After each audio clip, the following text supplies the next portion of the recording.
በቀጣይ የሚቀጥለውን የፋሲካ በዓል አስመልክቶ ለዛሬ ያለን አንዱ ትልቁ አጀንዳ እሱ ስለሆነ አስመልክቶ ለተጎዱ የካሳንቺስና አካባቢ ወገኖች ማድረግ ያለብንን የበጎ ስራ ለመስራት ቀጣይ እርዳታ በተመለከተ አቶ ሚሊዮን አለማየሁ መነሻ ወይም ደግሞ ሐሳብ ያቀርቡልናል። እዚህ ላይ አክለው ደግሞ አቶ ነሲቡ ስብሐት የሚጨምሩበት ካለ እንዲጨምሩ መድረኩን ለነሱ እለቃለሁ። አቶ ሚሊዮን ከተሰማ እባክህን። ሚሊዮን አቶ ሚሊዮን እስኪገባ ድረስ አቶ ነሲቡ የፋሲካን በዓል አስመልክቶ የምናደርገውን የበጎ ስራ ሐሳብ ብትገልጽልን። ሚሊዮን ይታየኛል እኮ ለምን ግን እንትን እንዳለ አለ። አዎ ምናልባት ስልኩን አኪሻ ስለያዘበት ተቸግሮን ሊሆን ይችላል መሰለኝ። እኔ አሁን እሰማለሁ። አይ ትሰማለህ አንተ በደንብ። ኦኬ እንግዲህ ምንድነው ሚሊዮን በኋላ ላይ ከቻለ ይጨምራል የምናገረው። በቀጣይ ለፋሲካ በዓል እንደው የገናንም በዓል በአጭር ጊዜ ስብስብን ያካሄድ ነው። አሁንም የኛው እንዲቀጥል ነው የምንፈልገው። የፋሲካው አሁን ያለን 1 ወር ወይም ያነሰ ጊዜ ነው፣ 1 ወር አካባቢ ያለን እና በአፋጣኝ ይህን ለማድረግ ምንድነው በኋላ በሀሳብን በጥያቄ መልክ እንቀጥለዋለን። በደንብ መዘጋጀት ይኖርብናል። ከዚህ በፊት ያዋጣነውንም ጨምሮ እንትን ያላሉትን ያላዋጡትን ደግሞ በተለይ ውጭ ያሉትን የግድ ለመድረስ ሞክረን የየአቅማቸውን እንዲያደርጉ መጣር አለብን። ለዚህ ደግሞ ባለፈው ያለን የቪዲዮ ዝግጅቶች አሉን። እነሱንም አቀናብረን እንለቃለን። ቢያንስ የአንድ መዳረሻው ላይ በተለይ አንድ 15 ቀን ምናምን በቃ እዚህ ላይ ማተኮር አለብን፣ እርዳታው ላይ። ቅድም እንደተናገርኩት ቀላል ህይወት አይደለም እየገፉ ያሉት። ይህንን እኔ ያልነግራችሁም አይቼዋለሁ፣ እናንተ ደግሞ የበለጠ ታውቃላችሁና በጣም መድረስ አለብን። ይሄ ትዝታ ዘካሳንቺስ በዚህ ጉዳይ ላይ በጣም መስራት ይኖርብናል ነው ምለው። ይህንን ነው። ካለፉት ያሉ አንዳንድ እንትኖች አሉ። የተቸገረን ፕሮብሌም ያየሁት ምን ነበረ፣ ሰዎቹን እየሄድን ነበር የምንጎበኘው።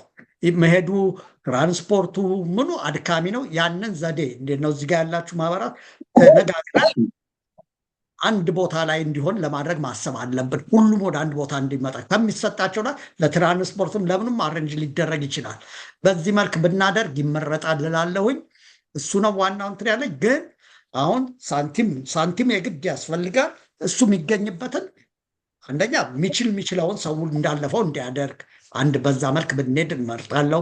ሌላው ደግሞ በትዝታ ዘካሳንቺስ ማህበራት በተለይ ውጭ ያለው ሰው በወር እኔ እንደው ሀሳብ የምናቀረው በኋላ በውይይት በደንብ እናዳብረዋለን።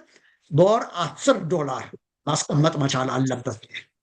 እውነቴን ችግር ይኖራል፣ የተለያዩ ወጪዎች ይኖራሉ። ግን እዛ ጋር ያሉት ደግሞ እናቶች፣ ህፃናት፣ ቤተሰቦች ረሃብ አለ፣ ህመም አለ፣ የኑሮ ሁኔታ በአጠቃላይ እናያለን። እየተሰራ እንኳን ያልተቻለበት ዘመን ላይ ነው ያላችሁት። ሁላችሁም አይቼዋለሁ።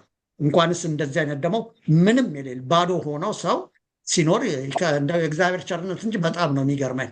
እና እነኚህ ላይ እንትን ማድረግ አለብን። እኛ ከዚህ ከትዝታ ዘካሳንቺስ መድረክ እውነት ለማለት ምን እናገኘው የለም። እዚህ ጋር ኃይላችንም ስማችንም ይሄ ነው መሆን ያለበት ነው ምለው እና እዚህ ላይ በኋላም ውይይቱ ላይ በደንብ እናዳብረው።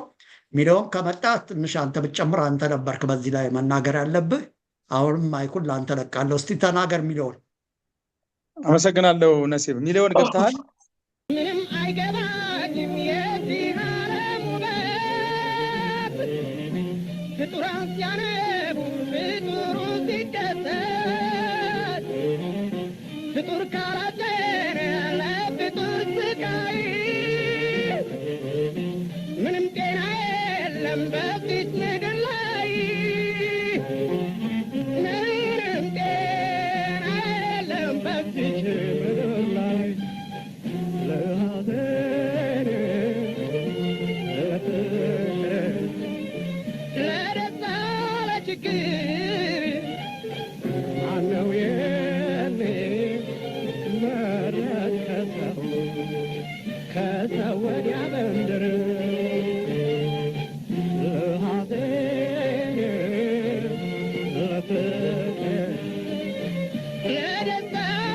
ችግር ማነው የሚመረከተው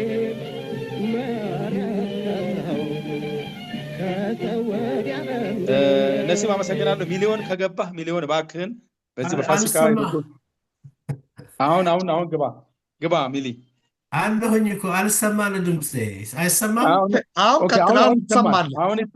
ይኸውልህ ያመለጠ ይሰማል። አክሻ ይሰማል።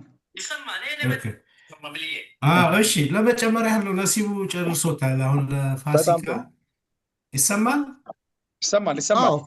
አሁን ለፋሲካ ለምናደርገው እንደው ከገናው በተሻለ ቢሆን ለሰዎቹም ተደራሽነት ሰፋ ያለ ሰው ለመርዳት ያመችናል እና ስለ ካዛንቺስ ስናወራ ብዙ ጊዜ ትዝ የሚለኝ ነገር ምንድን ነው፣ በልጅነት ስንኖር የተወሰነውን ፐርሰንት የተወሰነውን እጅ ቤት ውስጥ እናሳልፋለን፣ የተወሰነውን እጅ ትምህርት ቤት እናሳልፋለን።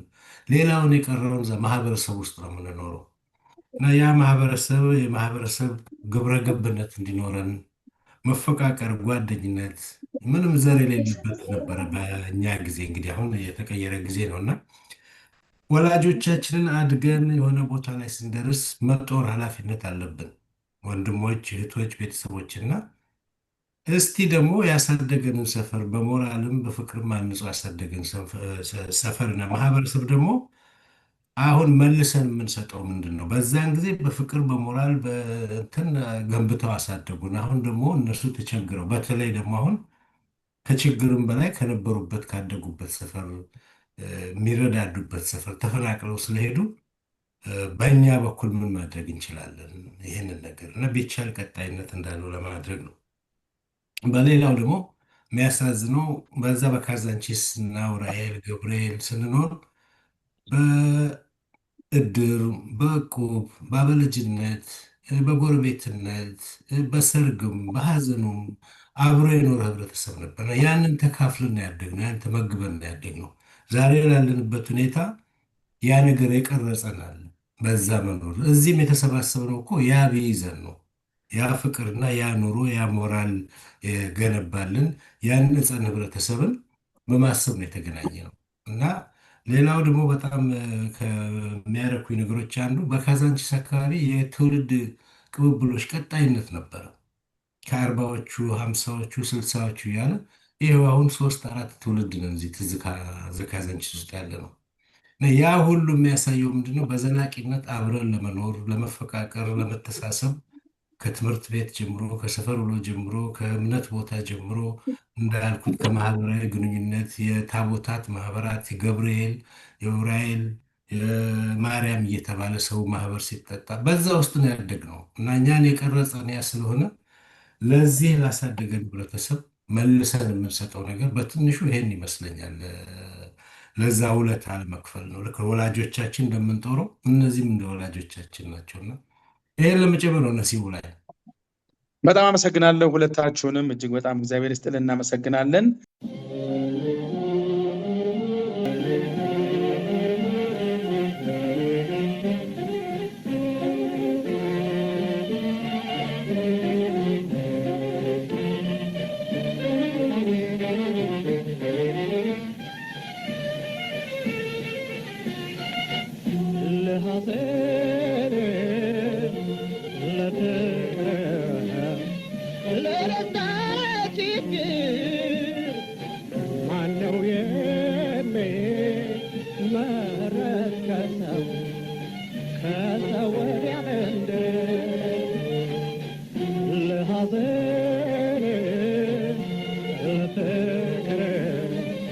Let us